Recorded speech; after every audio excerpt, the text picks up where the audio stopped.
Gate है, जो gate ऐसे खुलता है और पेशाब बाहर निकलता है और उसके बाद गेट बंद हो जाता है।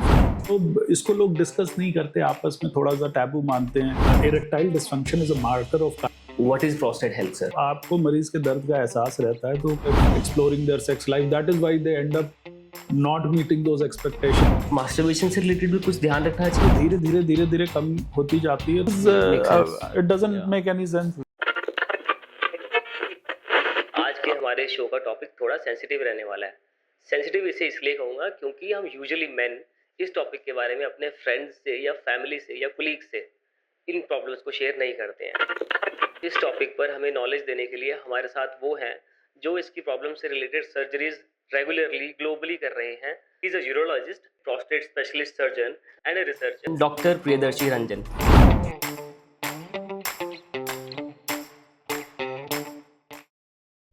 Welcome on board, sir. Thank you, Sunny. It's such a pleasure to be in your show. All mine, sir. All mine, sir. I've been looking forward to be on this show. Thank you, sir. Thank you. तो sir आप अपनी journey के बारे में बताइए। पहले आपने कैसे स्टार्ट किया, कब स्टार्ट किया, कहाँ से स्टार्ट किया, and you are till here, आप पहुँच गए हैं, इतने वर्ल्ड लेवल पर हैं आप। I did my schooling from Lucknow, and after my schooling, I did my graduation and post-graduation from King George's Medical College, Lucknow. So I did my MBBS and MS from KGMC Lucknow, and after that I did my super specialization in urology and genitourinary surgery from the prestigious PGI Chandigarh. After that I joined Sanjay Gandhi PGI in Lucknow as a faculty and assistant professor in the Department of Urology. Post that in 2011 I moved to Chandigarh, where I joined Fortis Hospital, Mohali. We started the Department of Kidney Transplantation, Laparoscopic Surgery, Robotic Surgery, and Advanced Prostate Surgery in that hospital. I stayed there for almost, say, 13 years in Fortis, and then for the past 2 years now we have developed our own Prostate Excellence Center as well as Kidney Institute in Chandigarh. So in my journey I received certain fellowships as well. After my studies, one fellowship was in the Johns Hopkins Kidney Transplant Center, where I was trained for ABO compatible kidney transplant, which we introduced in India in 2012. And then I did my certification in prostate surgery, minimally invasive prostate surgery from Birmingham, UK, from the NHS, where we learned about the modern techniques of treatment of prostate diseases such as Urolift, Rezum, and iTind. And we introduced these procedures in the country in 2023. And now a fair number of patients have been done, and patients are very happy, and we are so excited about this upcoming trend and a newer therapy which not only treats the disease but preserves the quality of life and has fewer complications, almost negligible complications. So I'm very excited about all these things happening, and for the past 2 and 3 years we have focused all our energies and all our research, all our dedication towards prostate and refining this method of treatment, which is called as the minimally invasive surgery for prostate. Great sir. इतनी लंबी जो आपने list बताई आपकी studies से लेकर आपके experience की, मैं सुनकर सोच रहा था कि इतना पढ़ा जाता है, इतना भी पढ़ा जाता है, इतना भी पढ़ा जाता है क्या? So like this is so कि हम लोग तो इतनी इंट्रोडक्शन है, ग्रेजुएट है, पोस्ट ग्रेजुएट है, एक एक्सपर्ट डिग्री है, and that's it, and we are pursuing it like almost. Yes, 8 साल तो मुझे हो ही गए and I am 30 right now, but I can feel it कि आपने कितने साल दिए इस एक्सपीरियंस को गेन करने के लिए, कितनी आपने चीज़ें अपनी लाइफ में गेन की होंगी, कितने आपके अप्स एंड डाउन तो हर एक लाइफ में आए होंगे, but still reaching a level and reaching a point, और उसको इंडियन लेवल, उसके बाद ग्लोबली लेकर जाना और इंडिया में ऐसी टेक्निक्स लेके आना। We are so proud we have you in India, sir. Thank you so much. In fact जब हम किसी भी थेरेपी को या किसी भी ट्रीटमेंट को मरीज के पर्सपेक्टिव से सोचते हैं या किसी एग्जिस्टिंग ट्रीटमेंट को मॉडिफाई करने के लिए सोचते हैं, तो फिर उसमें मेहनत नहीं लगती। We have to make effort. जब हम ये सोचना शुरू कर देते हैं कि कल को हमें इस तरह की बीमारी हो तो हमें क्या इलाज करना चाहिए, क्या होना चाहिए, then comes innovation, then comes some subtle kind of changes which modify the existing treatments in such a way so that उसके कॉम्प्लिकेशंस, उसके साइड इफ़ेक्ट्स कम होते जाएं और उसकी एफिकेसी बढ़ती जाए। तो इसलिए ये जो सर्टिफिकेशन है, फेलोशिप्स हैं, ये जगह जगह जाके after a certain age everybody becomes a global traveller, और हम दूसरों से जाके हर जगह जाके नई चीज़ें सीखते हैं और देखते हैं कि हम अपने देश में क्या चीज़ इनकॉर्पोरेट कर सकते हैं, अपने पेशेंट्स का एक्सपीरियंस और बेहतर कैसे बना सकते हैं उस बीमारी से निकलने के लिए।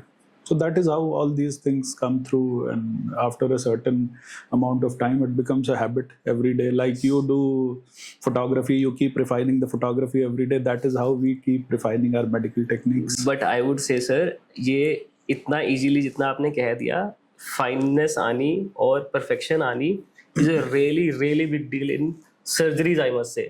Actually it is compassion. Finesse is compassion. जब आपको मरीज के दर्द का एहसास रहता है तो if you are compassionate about your treatment and the outcome your patient is going to have, the finesse comes automatically, it flows automatically. Okay. It's automatic. Like if you have to do a good shoot, you don't have to make an effort. Your entire energy is focused on creating a very lovely shoot. So similarly with us, with doctors, when we are focused on a smiling patient, then everything aligns itself. Absolutely, I can relate it somehow now. अब relate हो रहा है कि आपने जैसे उसको समझाया है। Let's initiate our topic. What is prostate health, sir? Prostate is a small gland. It's a walnut-sized gland in men.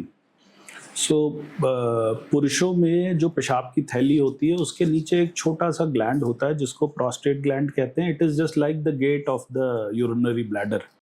जो हमारी पेशाब की थैली है उसका मुंह है या उसका गेट है, जो गेट ऐसे खुलता है और पेशाब बाहर निकलता है और उसके बाद गेट बंद हो जाता है, फिर उसमें स्टोर होता रहता है पेशाब. सो प्रोस्टेट ग्लैंड का main function usually young age में होता है या रिप्रोडक्टिव एज में होता है, जिसमें कि सीमेन को नर्चर करने के लिए, जो स्पर्म्स होते हैं मेल के, उसको नर्चर करने के लिए प्रोस्टेटिक सिक्रीशंस उसमें एक्सक्रीट होते हैं या सिक्रीट होते हैं, और जो कि स्पर्म्स की क्वालिटी को बढ़ाते हैं और फर्टिलाइजेशन में मदद करते हैं. सो प्रोस्टेट ग्लैंड जब आदमी यूथ में होता है, रिप्रोडक्टिव एज में, तो इसका काफ़ी रोल होता है मेल सेक्सुअल हेल्थ में और मेल फर्टिलिटी में. बट जैसे जैसे एज बढ़ती जाती है 40, 45 plus, 50, 60, then its function starts declining, and by sheer its bulk and its tonicity, it starts producing problems in men.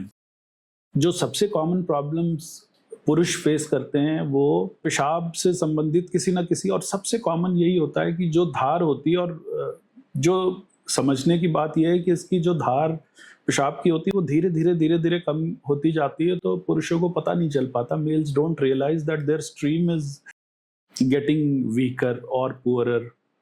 They are not able to be like they used to be in their youth, and most of the men associate it with aging, which actually is not a very good idea, because they associate everything like graying of hair, weakening of muscles of the body with poor urinary stream, which actually may be because of a pathological process and not just aging.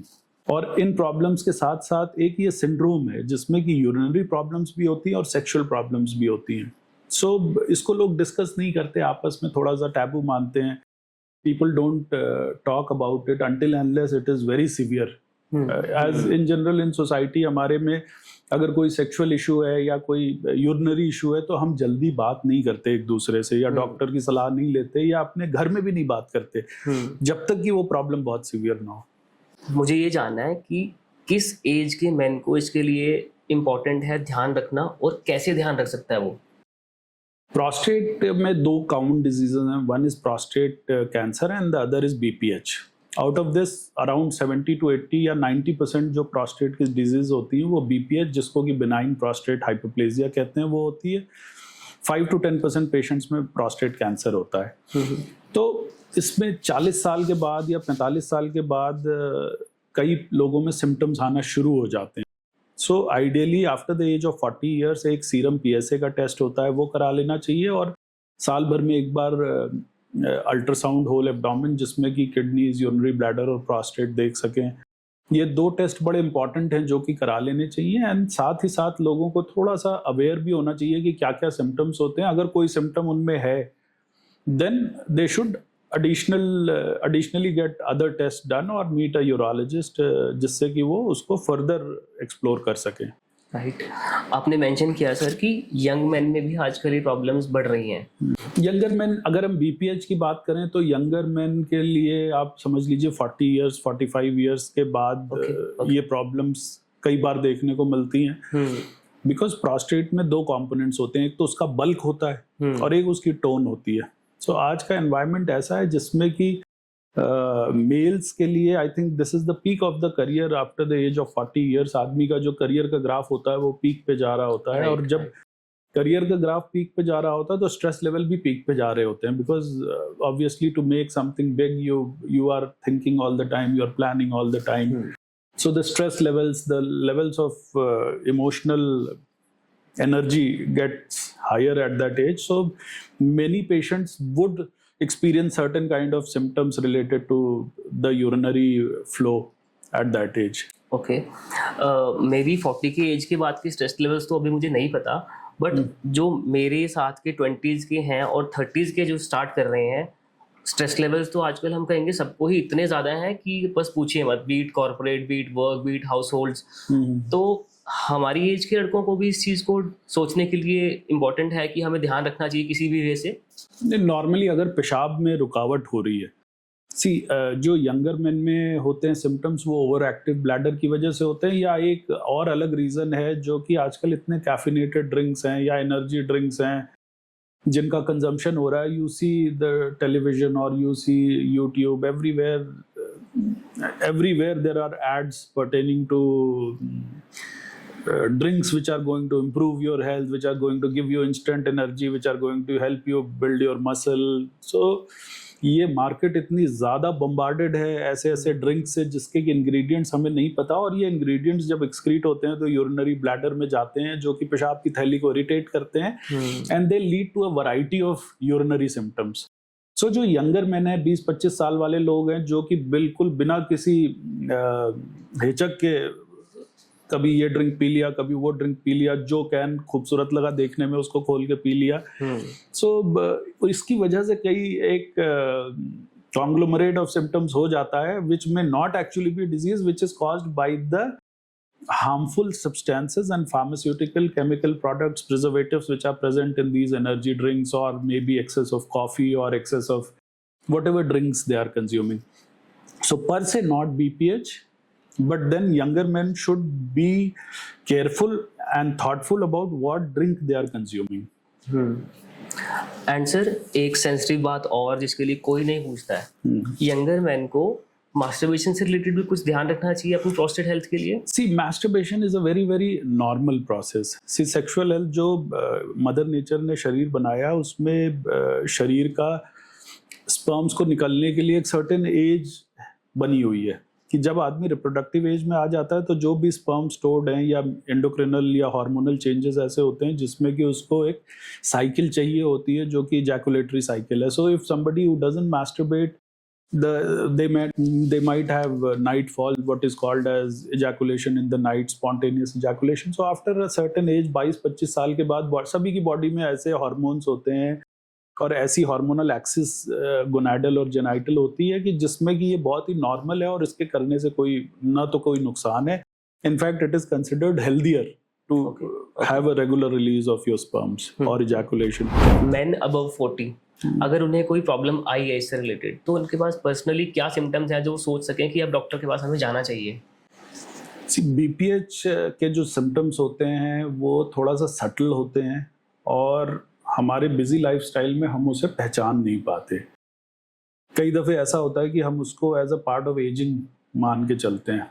For example hesitancy नाम का एक symptom होता है. Hesitancy का अर्थ होता है hesitation. Hesitation का मतलब होता है हिचकिचाहट. तो हिचकिचाहट का मतलब होता है कि जैसे हम पेशाब करने गए, नॉर्मली अगर हम उसको ऑब्जर्व करें तो जैसे ही वॉशरूम में जाके खड़े होते हैं या बैठते हैं तो तुरंत ही पेशाब अपने आप स्वतः निकलने लगता है. somebody is able to discharge the urine and come back. Hesitancy का अर्थ होता है you take certain amount of time. You take 1, 2, 3, 4, 5 seconds, focus in the mind, and then slowly your urine starts coming out. When it comes out, it is okay. But then the initial period is prolonged. शुरू में आपको पहले तुरंत पेशाब हो जाता था, अब आपको 5-10 सेकंड लगता है, अपने आप को फोकस करना पड़ता है, तब धीरे धीरे पेशाब निकल के आना शुरू होता है। जो कि सामान्यतः हम लोग पेशेंट्स को ऐसे समझाते हैं कि जैसे अगर किसी कमरे का दरवाज़ा है या गेट है जो कि लकड़ी का बना हुआ है तो वो इजीली खुल जाएगा। जब वो गेट लोहे का हो जाता है या भारी हो जाता है तो उसको खुलने में थोड़ा सा एफर्ट लगता है and it open slowly. So that is the first symptom of bladder outlet obstruction occurring because of prostate, जिसको कि हेजिटेंसी कहते हैं। ओके, तो इसकी सर प्रिवेंशन एंड क्योर में क्या है? लाइक मेडिकेशन है, सर्जरीज हैं, क्या से स्टार्ट करते हैं इसे, मतलब what do we start? So let us first discuss about the other symptoms. Okay. Before coming to the prevention, okay, मैं आपको इसकी नेचुरल हिस्ट्री बताता हूँ कि ये प्रोग्रेस कैसे कैसे करता है। So पहला सिम्टम मैंने बताया हेजिटेंसी। हेजिटेंसी के बाद जो सेकंड सिम्टम अपीयर होता है उसको कहते हैं पुअर फ्लो, या जैसे कि जब पेशाब करने गए तो उसमें टाइम ज़्यादा लगना है, समय ज़्यादा लगना है।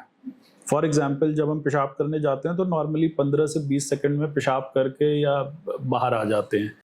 जब प्रोस्टेट बढ़ने लगता है तो पेशाब करने में भी टाइम ज़्यादा लगता है। एक तो स्टार्ट करने में टाइम ज़्यादा लगता है और करने में टाइम ज़्यादा लगता है। तो ऐसे patients usually 30 second, 40 second, 50 second, कई बार पूरा 1 मिनट तक खड़े रहते हैं, तब पेशाब होता है।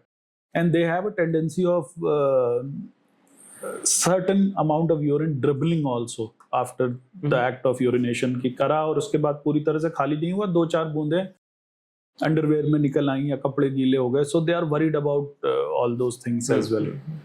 So first symptom is hesitancy, then comes prolonged voiding, then there is a symptom which is called as poor flow. Poor flow का अर्थ होता है कि जो पेशाब की धार पैर से करीब 2-3 फीट दूर गिरनी चाहिए थी जब हम खड़े होकर पेशाब करते हैं।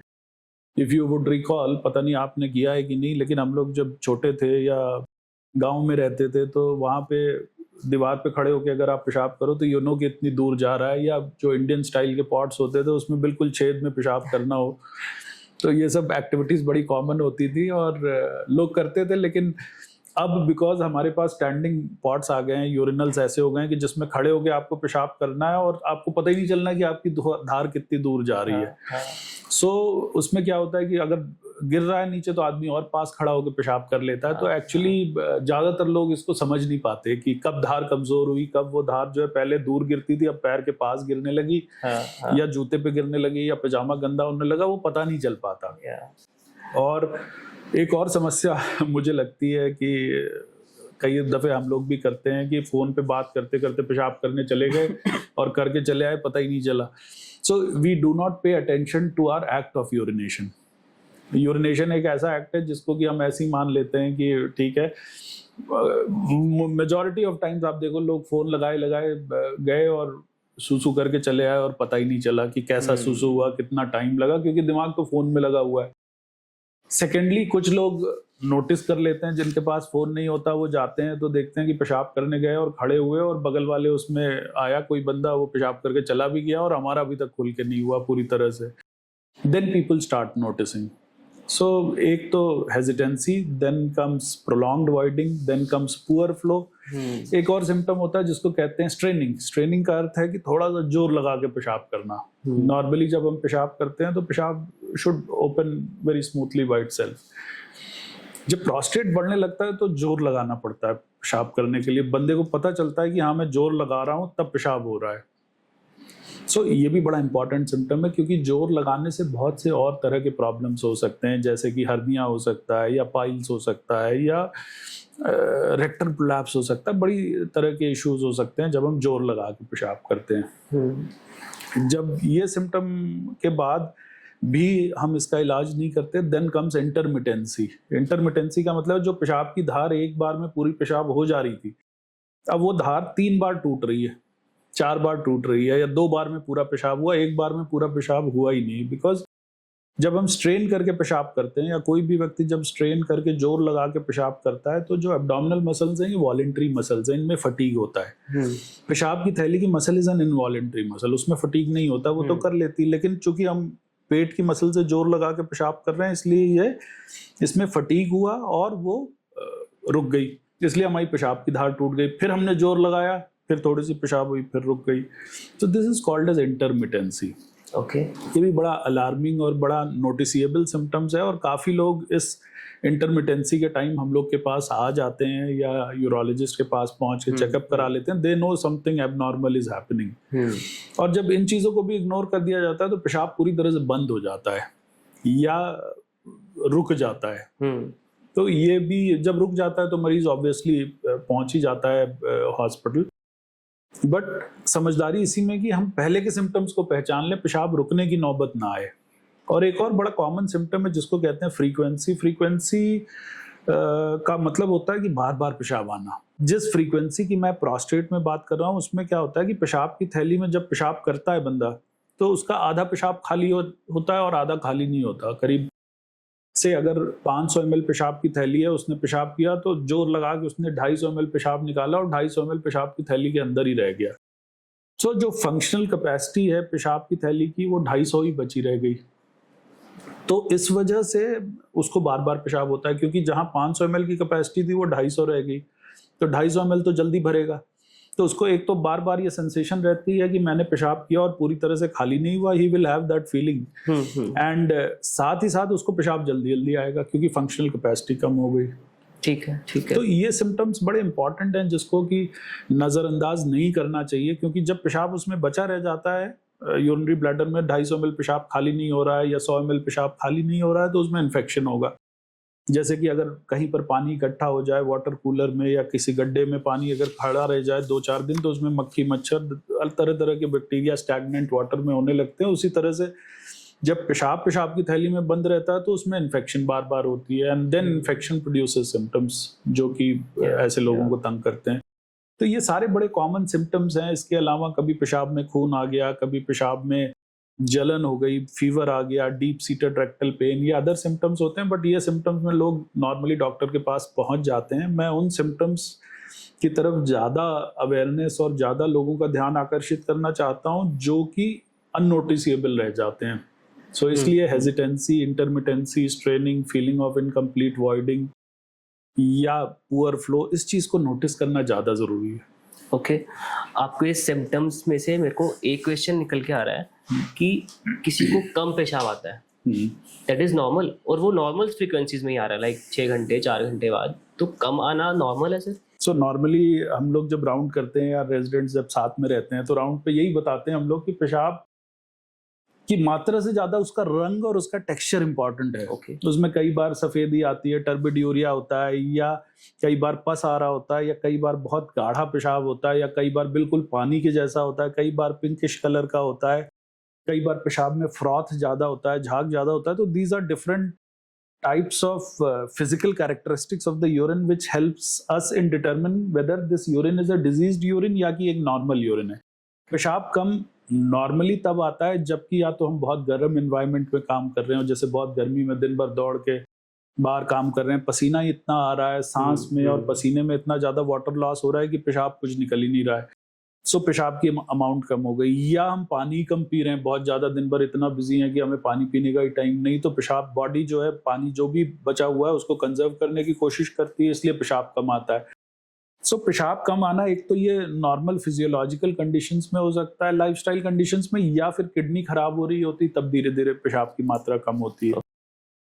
तो पेशाब कम आना पर से is not a very dangerous sign until unless you can recognise it and you can correct it.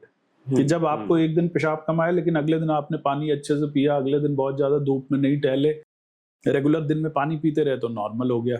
So something which gets corrected by itself by environmental changes और lifestyle changes, then that is not a disease. तो sir इसके क्या diagnosis हैं? आपके पास कोई patient आ रहा है तो how do you diagnose it? BPH की डायग्नोसिस के लिए एक तो प्रोस्टेट का अल्ट्रासाउंड करते हैं हम लोग जिसमें कि प्रोस्टेट का साइज दिख जाता है और ये दिख जाता है कि कितना पेशाब अंदर बचा हुआ है पेशाब की थैली में। इसके अलावा एक टेस्ट होता है जिसको कि सीरम पीएसए का टेस्ट कहा जाता है, प्रोस्टेट स्पेसिफिक एंटीजन, ये एक ब्लड टेस्ट होता है। इसके साथ साथ सीरम क्रिएटिनिन की भी टेस्टिंग की जाती है, और यूरिन रूटीन माइक्रोस्कोपी जिसमें कि पस सेल्स कितने हैं यूरिन में या इन्फेक्शन कितना है ये पता चल जाता है। और एक यूरोफ्लोमेट्री का टेस्ट होता है, ये एक मैकेनाइज्ड यूरिनल होता है जिसमें कि पेशेंट पेशाब करते हैं जब उनका यूरिनरी ब्लैडर फुल होता है, और उससे कितना प्रेशर से कितना वॉल्यूम से यूरिन गिर रहा है उससे ग्राफ जनरेट होता है, जिसको कि यूरोफ्लोमेट्री का टेस्ट कहते हैं। तो बेसिकली ये 4-5 ऑफिस प्रोसीजर्स हैं या टेस्ट हैं जिससे कि डायग्नोसिस बीपीएच की बन जाती है। तो इसमें कुछ पेनफुल डायग्नोसिस भी कह सकते हैं या ये नॉर्मल है सब? मोस्टली ऑफिस में या ओपीडी में ये किए जा सकते हैं, इसलिए इसमें Okay. कोई even endoscopy is also play painless. Sir इसकी ट्रीटमेंट ऑप्शंस में क्या अवेलेबिलिटी है इंडिया में, क्या करना चाहिए इंडियन इन्वायरमेंट के हिसाब से कहेंगे? जो प्रोस्टेट का ट्रीटमेंट है बीपीएच का, अभी तक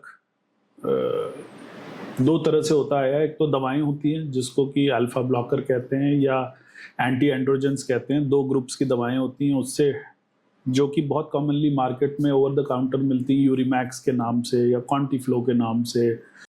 तो ये जो दवाइयाँ वेलटैम, टैमफ्लो, इस तरह से नाम से बड़ी दवाइयाँ आती हैं, जो उसका सॉल्ट होता है टैमसुलोसिन या सिल्डोसिन या अल्फ्यूजोसिन, ये अल्फा ब्लॉकर ग्रुप की दवाइयाँ हैं।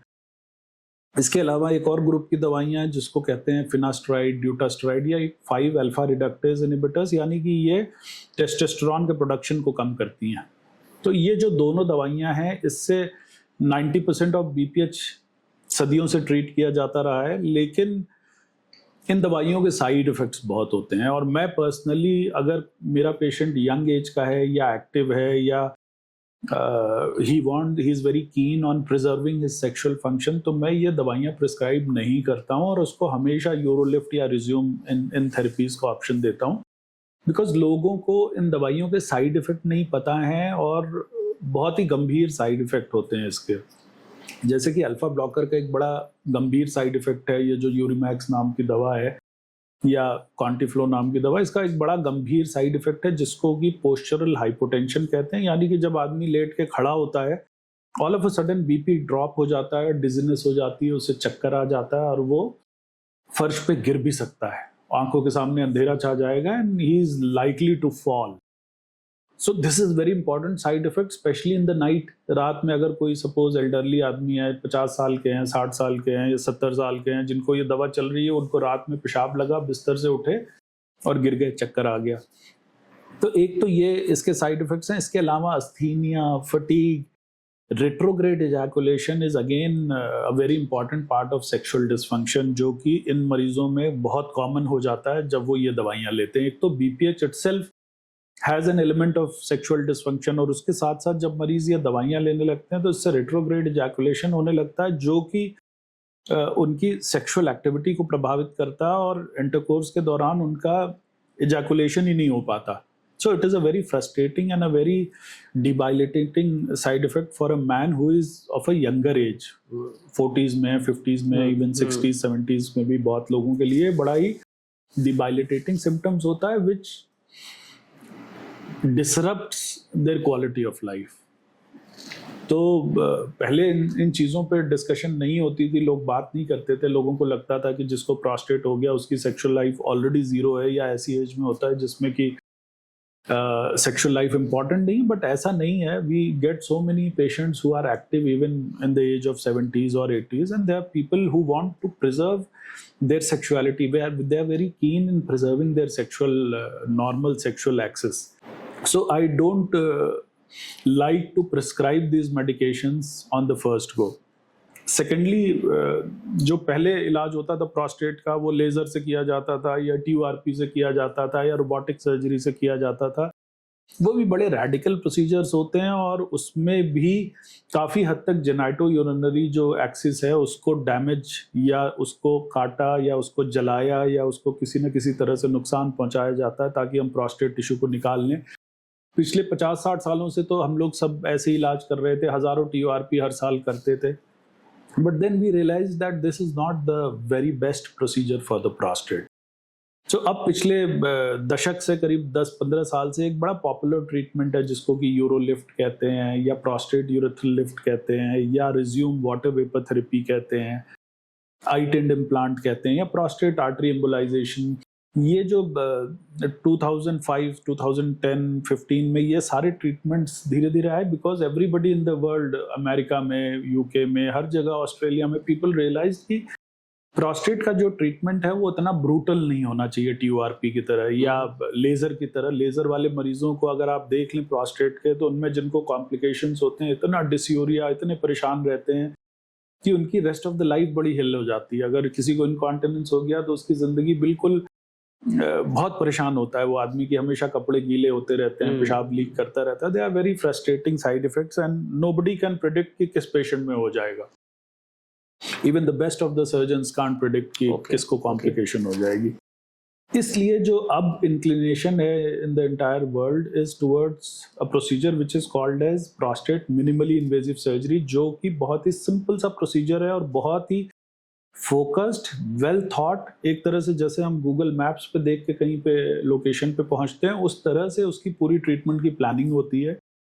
3D एनाटॉमी को स्टडी किया जाता है प्रोस्टेट की कि किस दिशा में बढ़ा है, कितना लोब बढ़ा हुआ है, कौन सा लोब बढ़ा है, किस साइड से ज़्यादा बढ़ा है, उसकी लेंथ कितनी है, पेशाब की थैली में कितने उसके इफेक्ट्स हो रहे हैं। देन वी प्लान कि कौन सा ट्रीटमेंट सबसे बेहतर है, उसमें रिज्यूम किया जाना चाहिए, वाटर वेपर या स्टीम के इंजेक्शंस लगाए जाने चाहिए या यूरो लिफ्ट करके उसका एंगल सुधार देना चाहिए। इस तरह के बड़े simple minimally invasive day care treatments हैं जो कि मोस्ट ऑफ द टाइम्स बिना अनेस्थीसिया के किए जा सकते हैं। तो ये ट्रीटमेंट अब बहुत पॉपुलर हो रहे हैं and I'm glad that we are one of the leading centers in the country which are specialized and providing this treatment to people, and we are so glad that now people are aware and they are coming up inquiring about this treatment and getting this treatment done despite this treatment being expensive than the standard TURP or a laser treatment.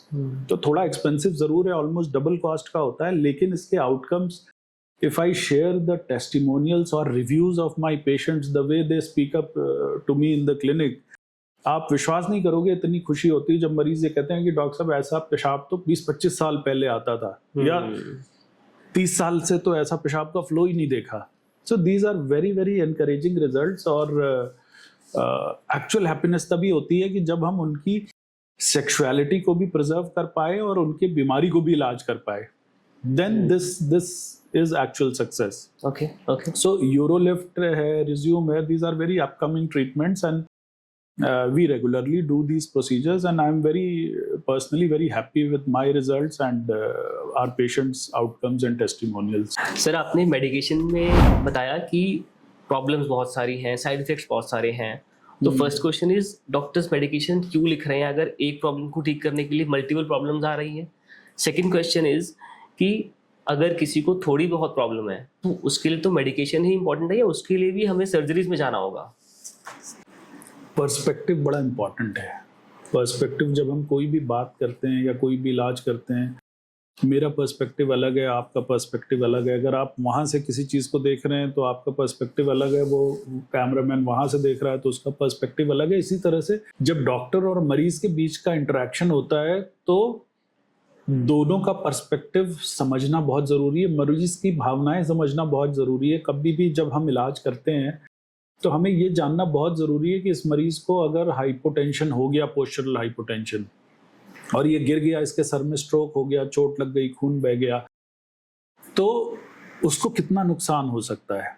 Compassion और perspective, दो चीज़ें इलाज में बहुत ज़रूरी हैं। और before writing a treatment, we should also become compassionate about what kind of patient do I have. Is he a 85 years old male who is bedridden, or he is a young man of 50 years who is a CEO of the company and he needs to attend 10 meetings in a day, and he has an active sexual life and he wants to preserve his quality of life. So 99% of doctors जो ये दवाइयाँ लिखते हैं वो मरीज के बात करके ये जानने की कोशिश नहीं करते कि उसकी लाइफस्टाइल कैसी है, उसको क्या वो ये साइड इफेक्ट्स एक्सेप्ट करने के लिए तैयार है कि नहीं तैयार है, और क्या उसको अदर ऑप्शंस देने चाहिए या नहीं देने चाहिए। तो इसलिए मरीज को ये बताना बहुत ज़रूरी है कि ये ऑप्शंस हैं, ये दवाई का ऑप्शन है, ये सर्जरी का ऑप्शन है, और ये मिनिमली इन्वेजिव सर्जरी जिसको कि डे केयर एंडोस्कोपिक सर्जरी कहते हैं या यूरोलिफ्ट कहते हैं, ये इसका ऑप्शन है। Let the patient choose. अगर आपको यहाँ से दिल्ली जाना है तो आप बस से भी जा सकते हैं, हवाई जहाज से भी जा सकते हैं, मारुति में भी जा सकते हैं, मर्सिडीज में भी जा सकते हैं, बैलगाड़ी में भी जा सकते हैं, घोड़ा गाड़ी में भी जा सकते हैं। I can give you the options. I can tell you that this is the harm, this is the, because now we are entering into an era where we have a lot of emphasis in protecting the quality of life also. Apart from treatment, ये कोई जानलेवा बीमारी तो है नहीं, ये lifestyle problem है. इसको हम ठीक करने के लिए उसकी क्वालिटी ऑफ लाइफ को प्रोटेक्ट करना भी बड़ा इंपॉर्टेंट है. So that is why there has to be a detailed discussion with the patient कि ये इसका साइड इफेक्ट हो सकता है, whether it is acceptable to you or not, और ये इसके अलावा ये ऑप्शंस हैं जिससे कि हम इसको ट्रीट कर सकते हैं. So once you give those options, like in my patients, जब मैं उनको सारी चीज़ें एक काउंसलिंग सेशन में समझा देता हूँ, तो most of the patients deliberately want to opt for a Eurolift procedure or a resume procedure because, और अब तो इसलिए और भी सिंपल है कि मेरे पास जो पेशेंट्स आते हैं वो ऑलरेडी मेंटली प्रिपेयर होके आते हैं कि प्रोस्टेट मिनिमली इन्वेजिव सर्जरी करानी है, उनको सर्जरी करानी ही नहीं है. And these minimally invasive procedures are not surgical procedures. If you see these patients, they will come, they will get the procedure done and go back home after 3 hours, 2 hours, 3 hours. Okay. It is done under local anesthesia.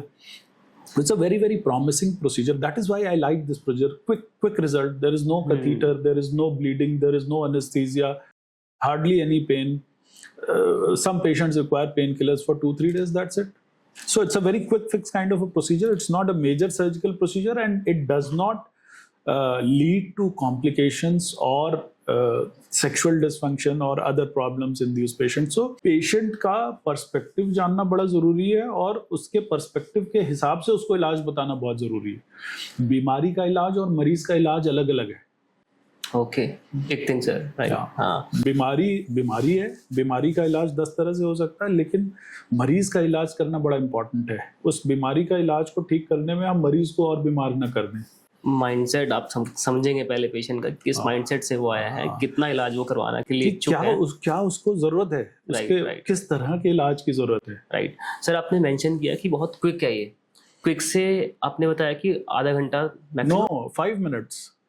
5 minutes पे ये clear हो जाता है. Yeah. It takes 5 to 7 minutes. In my hands, it takes 30 seconds for a clip, and I can do it in 5 minutes. Okay. और sir long term में चलता है ये, ऐसा नहीं होता कि शॉर्ट चीज जल्दी से हो गई तो ये कितने लंबे समय तक चलेगी? See, there is a certain age where you can afford to have sexual side effects.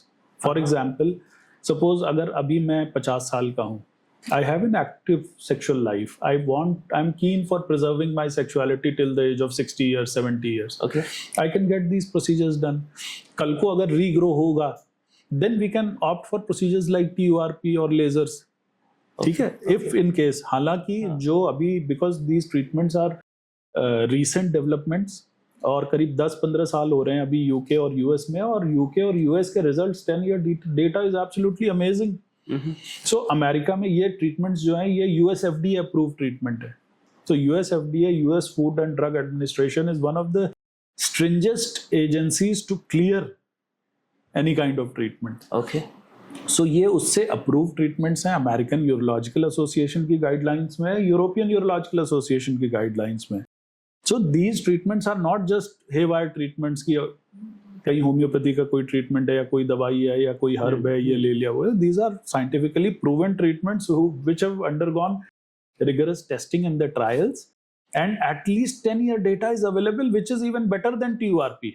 देखो ये तो बहुत सिंपल सी चीज़ है कि अगर गाड़ी का एक्सीडेंट हो गया तो हम ये कहें कि गाड़ी का एक्सीडेंट आगे कभी नहीं होगा. Life is not certain. ऐसा तो ये है, बट देन जो भी समय हमारे पास है, और मोस्टली 10 साल का जो डेटा है उसमें more than 95% patients are happy and they have very low retreatment rates. खाली 4-5% मरीजों को दोबारा ट्रीटमेंट की जरूरत पड़ती है. और अगर दोबारा पड़ती भी है तो ये इतने हार्मलेस और पेनलेस काइंड ऑफ ट्रीटमेंट है कि लोग दोबारा भी करा सकते हैं. ओके, मतलब दोबारा ट्रीटमेंट होना पॉसिबल है इसमें. Possibility, and that too without any major morbidities और कॉम्प्लिकेशंस. एंड उसकी कोई साइड इफेक्ट्स नहीं होंगे दोबारा. ओके. बहुत कॉम्प्लिकेटेड सर्जरीज करते हैं आप, स्ट्रेस लेवल्स भी होते होंगे सर्जरीज के दौरान, और सर्जरीज के बाद भी पेशेंट की वरीज होती है. इन स्ट्रेस लेवल्स को कैसे मैनेज करते हैं आप अपने करियर में, या अपने डॉक्टर्स के साथ मिलकर, या पर्सनली अकेले, कैसे आप स्ट्रेस को मैनेज करते हैं? देखो, स्ट्रेस तो आप जब भी कोई बड़ा काम करोगे तो होगा ही, और स्पेशली किसी दूसरे के जीवन में अगर आप कोई रोल प्ले कर रहे हो तो स्ट्रेस तो होता ही है, but then I will show you the recorded videos of my patients, जो मरीज आके क्लिनिक में बोलते हैं ना, जब तो कोई कुछ बोलता है, कोई कहता है चमत्कार हो गया, कोई कहता है ये हो गया, तो यही सबसे बड़ा स्ट्रेस बस्टर होता है, बिकॉज कॉन्स्टेंटली यू आर जब आप कोई बड़ा काम कर रहे होते हैं ना, तो आप उसके आउटकम को जान के वैसे ही प्रोत्साहित रहते हो या उत्साहित रहते हो. You know that this is going to come like this and I am so excited to listen to that patient what he is going to experience. तो एक तो ये स्ट्रेस बस्टर बहुत बड़ा होता है. दूसरा, देन ऑफ कोर्स मैं थोड़ा सा I have an inclination towards music, so I try to spend my time in music as well.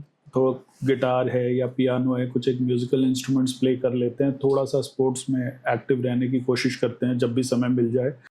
So we keep on rotating something और the others just to enjoy and feel what mother nature has given us. So I'm very fond of musical instruments which produce sound by the vibration of the air, such as bansuri or harmonium or a piano or a guitar. तो ये instruments मुझे बड़े appealing और बहुत ही close to my heart लगते हैं. So I enjoy all those things. Okay sir, क्या myths and misconceptions होते हैं लोगों को? लाइक कोई गलती से भी आ जाता होगा आपके पास कभी कि ये तो प्रॉब्लम थी ही नहीं. नहीं, बेसिकली मिथ जो है वो सबसे बड़ा, मिथ से ज़्यादा इम्पोर्टेंट डर है. जो अपने सेक्सुअल ऑर्गन पे ऑपरेशन कराने का डर सबसे बड़ा डर होता है किसी भी मरीज के लिए. तो उसको ये लगता है चलो जैसे तैसे पेशाब हो रहा है, कहीं ऐसा ना हो मेरे सेक्सुअल प्रॉब्लम आ जाए. तो ये डर होता है. और अभी तक जो ऑपरेशंस होते थे लेजर से या TURP से, इनमें बड़ा कॉमन भी था सेक्सुअल डिसफंक्शन. लेकिन अब now we have procedures which are just like day care procedures. तो इसलिए ये मिथ और मिसकंसेप्शन या ये जो डर है ये धीरे धीरे खत्म होता जा रहा है जैसे जैसे लोग अवेयर हो रहे हैं. कई लोगों के रिश्तेदार विदेशों में, किसी का US में, UK में, तो लोग अपने रिश्तेदारों से बात करते हैं जहाँ पर कि ये प्रोसीजर्स बड़े कॉमन है और लोग इन एंड आउट दिन भर कराते रहते हैं. तो कुछ लोग, इसीलिए ये फील्ड ऐसी है जिसमें कि लोग बहुत ढेर सारी होम्योपैथी की मेडिसिन है या आयुर्वेदिक की मेडिसिन है या कोई नेचुरोपैथी की मेडिसिन है या कोई हर्बल टॉनिक है या कोई हर्ब है.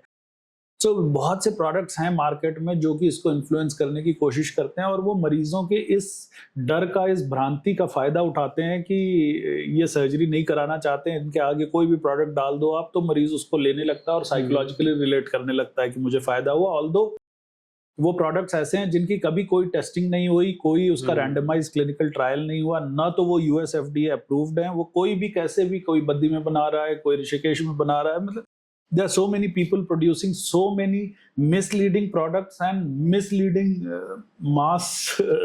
masses in the name of protecting sexual health and improving prostate health. This is pitiful. Yeah. Society को लेकर हम सोच सकते हैं कि सोसाइटी इस चीज को एक्सेप्ट कर रही है. कहीं ना कहीं रीजन भी हो सकता है कि ट्रीटमेंट्स महंगे होते हैं सर इसके. नहीं, महंगे तो जरूर होते हैं. जब आप अच्छा ट्रीटमेंट करोगे तो हर चीज की एक कॉस्ट है, हर टेक्नोलॉजी की एक रिसर्च एंड डेवलपमेंट की कॉस्ट है. कोई चीज हम बाहर से इंपोर्ट करते हैं तो हर चीज की कॉस्ट है. But then we have to experience that. Suppose if I go inside Taj Hotel or if I go in Hyatt Centric and I want a coffee, then I am mentally prepared that I'll spend 500 rupees for that coffee because I want to experience that coffee. It is not just that 30 ml, 50 ml of coffee which I'm going to have, but I want to experience the overall ambience, treatment and overall feeling of having a coffee there at Taj. So that is why we pay, because अगर ताज को बनाया गया तो उसमें भी पैसा लगा है, उसमें इतने लोग काम करने वाले हैं, वो भी पैसे से ही चल रहे हैं. So research, technique, these things come with a lot of finances and that is ultimately translated somewhere amongst the patients only. So technology is a bit expensive, I agree, but then once you compare the cost and benefit ratio, the benefits are immense. And I feel कि India में जो mentality है, पैसों से पहले देसी mindsets हैं. आपको इसको एक्सेप्ट करना है कि हाँ ये अपने को जानता है, ये सही बता रहा है, इससे ये ले लो, ये सही कर देगा. तो कहीं ना कहीं माइंडसेट की बात भी है समवेयर, उसी को लोग एक्सप्लॉइट भी करते हैं, या जो उसी को बिजनेस कर लोग- रहे हैं उस चीज का। राइट राइट लोग राइट। exploit तो भी सर एक आम आदमी को जानने के लिए वीडियो जो देख रहा है उसके लिए कुछ ये जानना हो कि कितना इसमें खर्चा आ जाता है यूरो लिफ्ट का। यूरोलिफ्ट का खर्चा डिपेंड करता है प्रोस्टेट साइज कितना है। और नॉर्मली एक 40-50 ग्राम के प्रोस्टेट साइज में करीब करीब 2.5 से 3 लाख रुपए खर्च आता है। ओके। अगर हम वाटर वेपर थेरेपी या स्टीम से करते हैं तो करीब 1.5-2 लाख रुपए का खर्चा आता है। डिपेंड करता है कि प्रोस्टेट का साइज कितना है, कितना बड़ा है और क्या एडिशनल प्रोसीजर्स की जरूरत है। कहीं दोनों प्रोसीजर्स कंबाइन करने की तो नहीं जरूरत है। तो बहुत सी चीजों पे खर्चा आता है। अगर किसी का प्रोस्टेट 80-90 ग्राम का है, काफी बड़ा है, उसको कंबाइन ट्रीटमेंट करना है तो उसका 4-5 लाख रुपए तक खर्चा चला जाता है। So it depends upon the kind of disease and the kind of number of clips or number of sessions which the patient is going to require. Erectile dysfunction ED की प्रॉब्लम कई बार 20s की as के man को होती है, तो ये इसका प्रोस्टेट से रिलेशन है कुछ? नहीं, यूजुअली नहीं। जो अडोलेसेंट या अर्ली एज में या 20s में जो मेल्स होते हैं, अर्ली 20s में, बेसिकली जो इरेक्टाइल फंक्शन या सेक्सुअल फंक्शन का हमारे मन में इतना हवा बना के रखते हैं ना बचपन से, because of the wide spread availability of so called porn literature, movies, this and that. दो जो यूथ होता है जब वो अपनी सेक्सुअल साइकिल में एंटर करता है तो he wants to be a he man, which actually is not required. It is shown in the camera, it is shown in the TVs. People want to be supermen sexually, but actually that is not a natural way of having intercourse or having sex. That is why they have a lot of psychological issues. Because of that they feel they have erectile dysfunction. जो ये 20 से 30 साल के लोग आते हैं, ज़्यादातर young mails होते हैं जिनकी शादी होने वाली होती है, वो ऑल ऑफ अ सडन शादी से 2 दिन पहले आ जाते हैं कि ईडी है, erectile dysfunction है. Actually, this is all psychological because sexual intercourse is something which is more from the brain and the heart rather than through your genitals. So, उस एज में prostate की diseases होती नहीं और prostate के diseases से sexual dysfunction नहीं होता. So, 99.9% of sexual dysfunction at that age is purely psychological. They have multiple partners, they have multiple fears, they have multiple fantasies, they have multiple ways of exploring their sex life. That is why they end up not meeting those expectations and labeling it as sexual dysfunction, which actually is not. Okay. In fact, there is one more message. People who develop erectile dysfunction at an early age, erectile dysfunction is a marker of cardiovascular disease. So this has been, I published a paper long time back on this because people who have erectile dysfunction, जो penis की blood vessels होती हैं वो बहुत minute और micromillimeters की होती हैं. तो जब उन vessels में atherosclerosis हो जाती है और erectile dysfunction हो जाता है तो सब मरीज को 5 साल बाद हार्ट की ब्लड वेसल्स में भी ऐसा होता है. So ED is a marker for cardiac disease. So ED, अगर एक्चुअल ईडी हो रहा है किसी पुरुष को तो उसको जरूर अपना कार्डियक चेकअप भी सारा कुछ करा लेना चाहिए. मतलब अगर किसी को मेंटली, तो आपने बताया एक्चुअली वो सिम्टम तो है, वो माइंड से हो रहा है या कोई प्रॉब्लम से हो रहा है? वो जो आदमी को होता है उसको रियलाइज होता है बिकॉज ये यूजुअली 30 साल 35 साल में अगर होने लगा है ED, then it should be investigated because that person can have a cardiac disease as well. Okay. Sir बहुत अच्छे से आपने हमें नॉलेज दी है, मतलब आपके सागर में से तो ये कुछ बूंदे होंगी जितनी आपको नॉलेज है. तो आप एक फाइनल एडवाइस दीजिए sir 20s, 30s, 40s, 50s या किसी भी एज के मैन को कि how to take care of your health, men health. So for people who are between 20 to 40 years, one very clear-cut message is don't consume energy drinks, don't consume protein powders, don't consume processed food. Because processed food ऐसी चीज़ है जो कि शरीर के हर हिस्से को नुकसान पहुंचाता है, including men's health. और जो 40+ वाले लोग हैं उनको साल में एक बार ज़रूर एनुअल चेकअप अपना कराना चाहिए, जिसमें कि प्रोस्टेट का अल्ट्रासाउंड और सीरम PSA का टेस्ट ज़रूर कराना चाहिए. और साथ ही साथ they have to be aware about the symptoms, और सिम्टम्स अगर आ रहे हैं तो immediately they should not ignore it and contact somebody who is a urologist or who is an expert on the prostate diseases so that these symptoms can be taken care of. Okay. और जिन families के treatment चल रहे हैं अभी, जो main health को लेकर treatment करवा रहे हैं, डेफिनेटली कहीं ना कहीं माइंड में स्ट्रेस रहता होगा, तो आप उनको एक मैसेज दीजिए कि जो भी आप उनके लिए बेस्ट बता सकते हैं कि this is what it is exactly. See, whenever there is a disease, stress is always there. Nothing more stresses the human body than to have a disease in your own body. First thing to realize is that now we have treatment for almost all the things.